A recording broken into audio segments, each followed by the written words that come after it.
All right, welcome everybody. This is Lube Cubes, and I'm here with another B.A.D deck profile for October Week 4, 2020.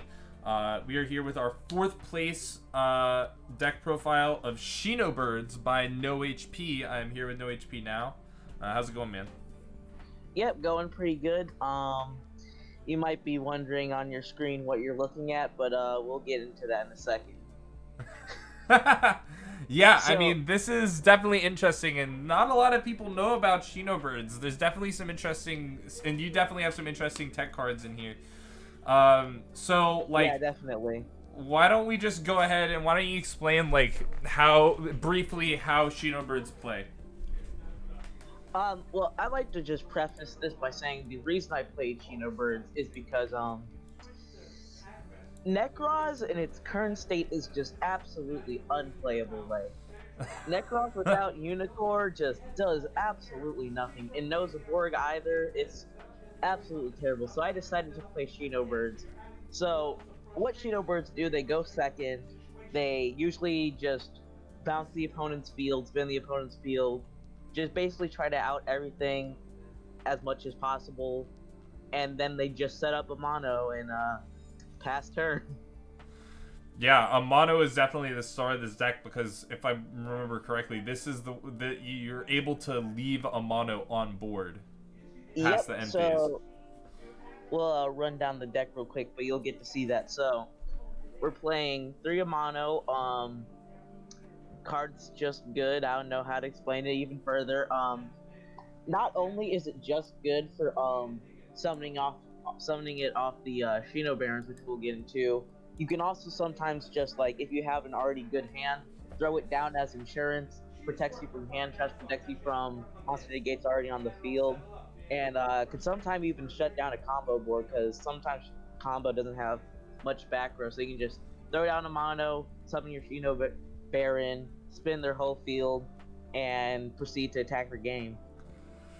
It's pretty sick. I mean, so for those that aren't aware, a mono monsters cannot activate their effects except spirit monsters. Usually he's bounced up during the end phase, but Shinobirds have the ability to negate that and leave them up on the field. Not negate it, but you know what I mean. The next tech card is something that's become, I think, a signature of yours as one of the few bad legal monster floodgates. That's Angel 07. Yeah, so it's actually quite funny. We found this card on complete accident. We were trying to make a deck that turbos out Sky Scourge Norlaris, and we were looking through Light Fairies, and we found this.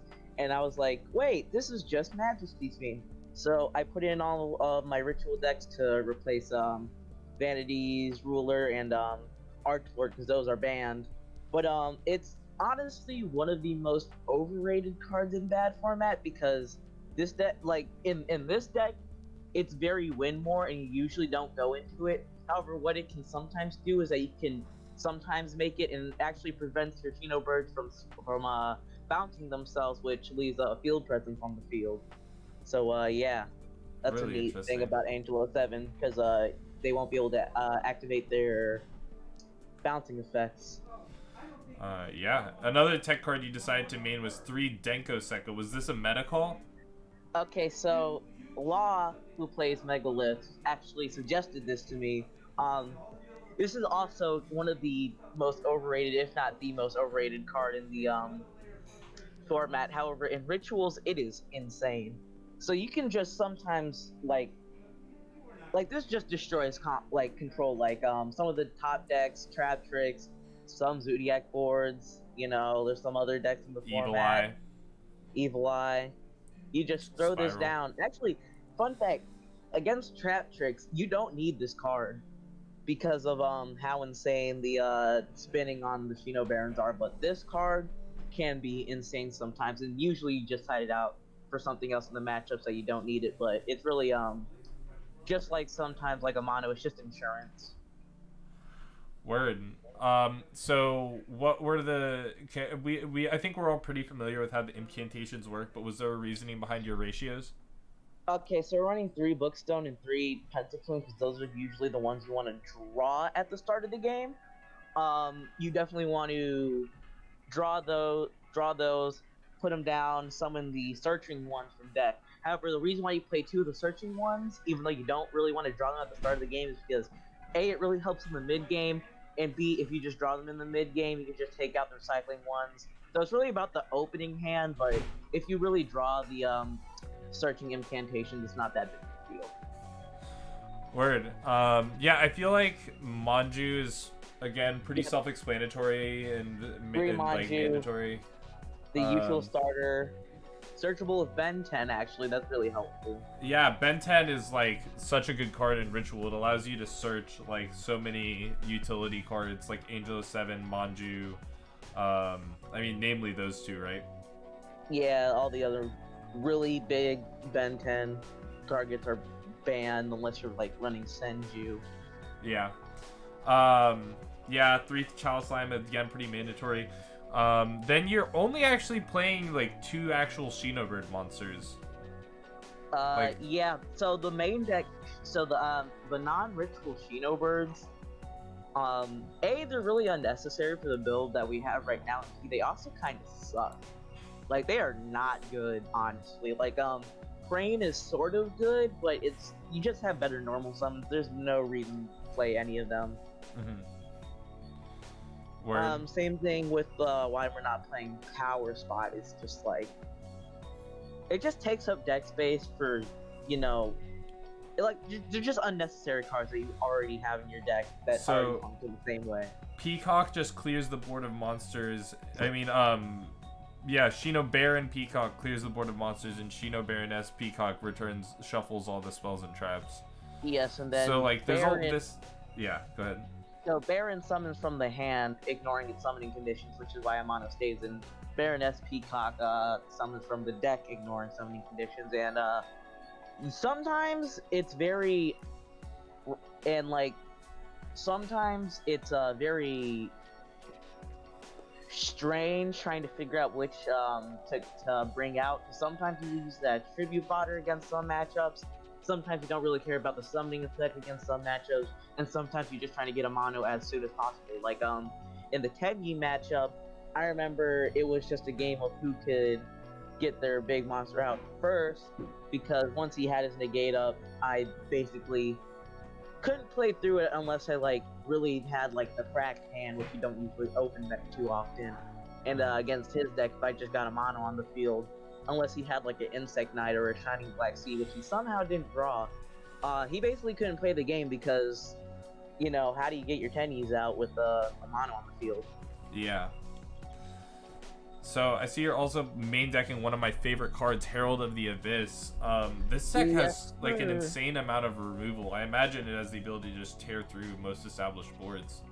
Absolutely. I actually mainly played Herald for the Unchained matchup, because that is definitely the deck's worst matchup.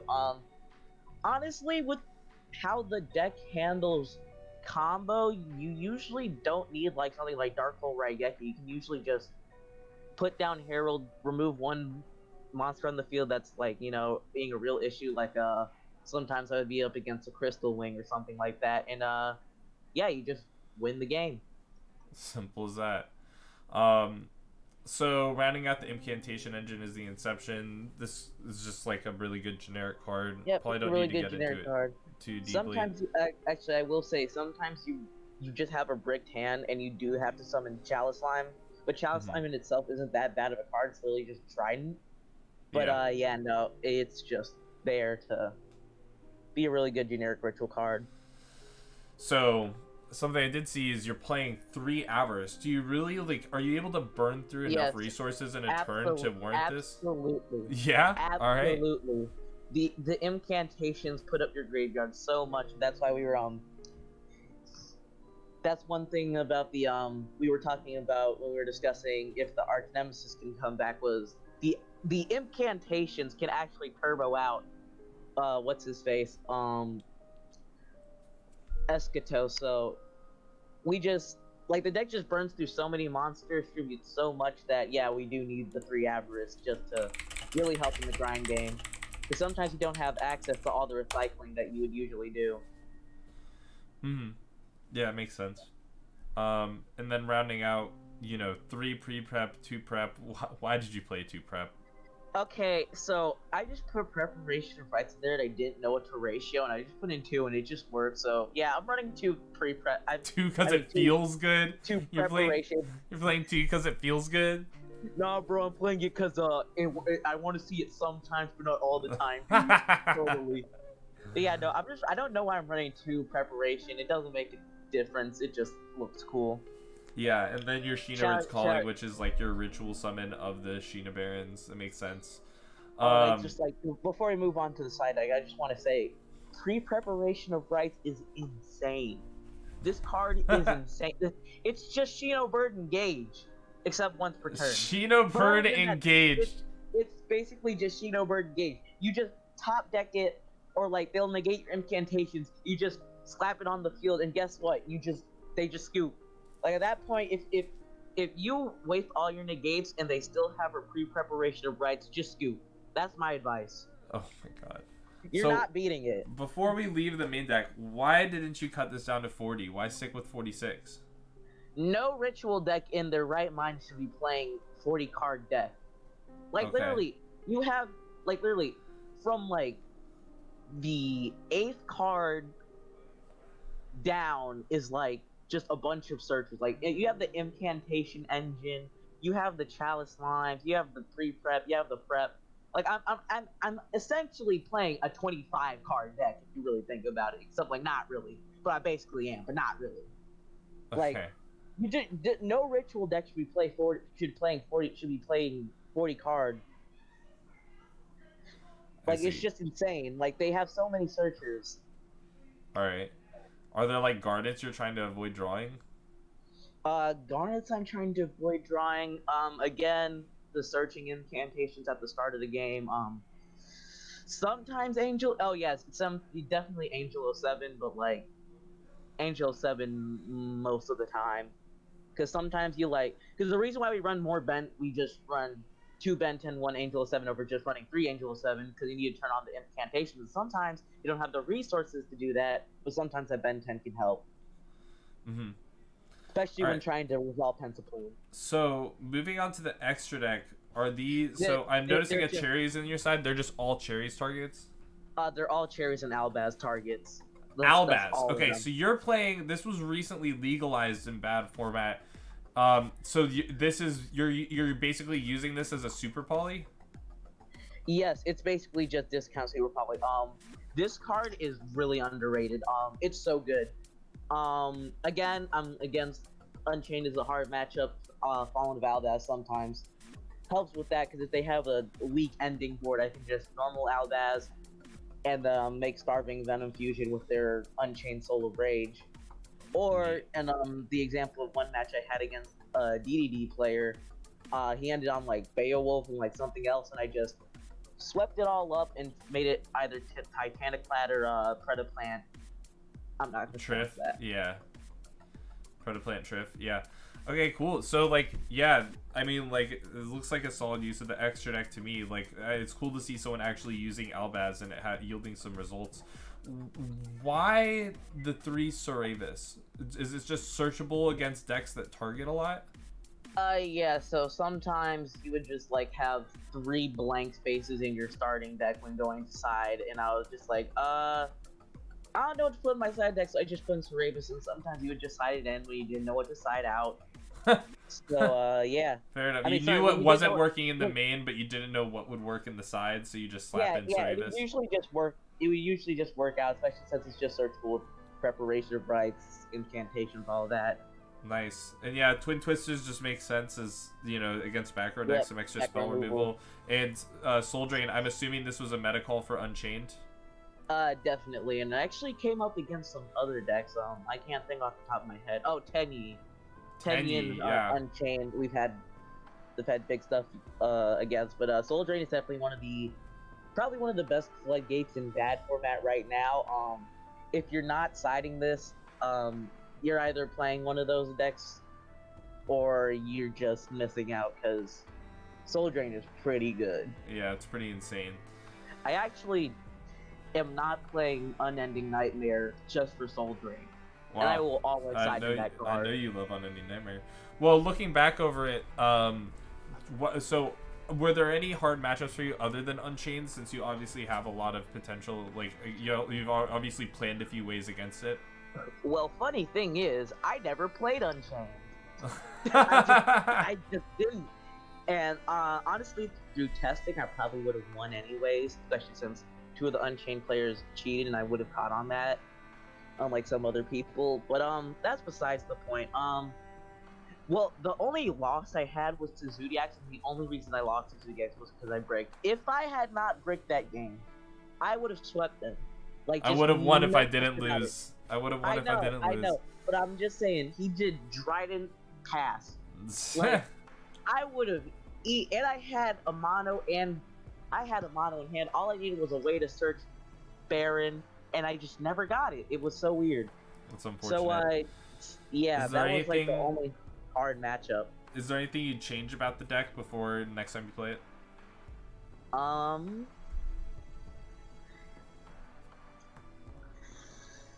So what I would do next time about this, because there definitely are some flaws that I've seen. Honestly, I would just... I'm recording. Take the ritual engine, take it out of the deck, and just slap Chaos Max stuff in there instead. Yeah, that's what I would do. I would play Chaos Max instead. Yeah, just slap some like one Chaos Max to search, like, for when it comes No, up. I meant like replace all the Shinobird stuff with Chaos Max. Yeah, is that the plan? Just replace it all. Yeah, that's the plan.